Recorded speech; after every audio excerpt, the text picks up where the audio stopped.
magandang araw. Salamat po sa delivery. Earlier than expected. Sabi kasi sa June pa to. So, pagka-check ko kanina, mag-deliver na sila. Sige, sabay-sabay natin buksan to. So, I sold by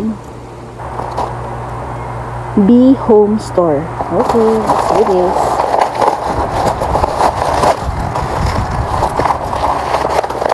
Ito, gusto ko itong ganito na ito. Matagal ko na itong tinitingnan kasi ang sabi, nakakatulong dito sa mga bata. So, alam naman ako, patola, pinapatulan ng mga bagay-bagay.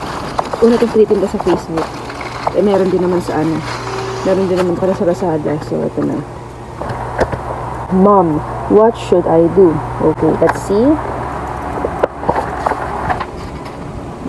Maganda rin naman kanilang pagkakaprint. Ayan. So, meron dito. Mom, sample lang to ha. Mom, how should I express my opinion? Let's see. Before expressing your opinion, you need to clarify your purpose. When expressing opinions, the voice should be loud and easy to hear so that everyone can clearly understand what is being conveyed. If your opinion is different from others, listen to others' opinions first and then express your own opinion. Okay, meron pa siyang nakalagay rito, advice.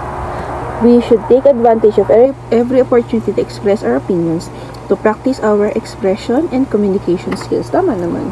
So, ito may tila mga advice lang. Hindi ko malaman bakit sobrang mahal nito. Pero, siguro as time goes by, madidiscover ko rin yan.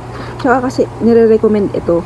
Nakalagay rin na nagiging positive-minded yung bata, nagkakaroon ng bonding syempre yung parent, tsaka yung anak. Tapos, syempre, less screen time, na-develop yung positivity, naging safer yung mga sagot natin, tsaka mga opinions, advices, nandito.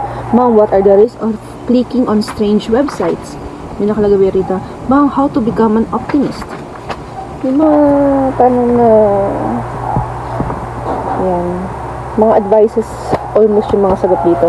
So, muli, maraming salamat po sa opportunity na makakuha ko ng ganito.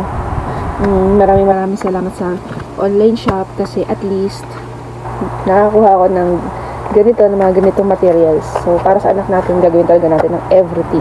Para sila yung maging positive, sila yung maging safe, at sila yung magkaroon ng common sense, ma-develop pa kanilang common sense, sa kanilang wisdom.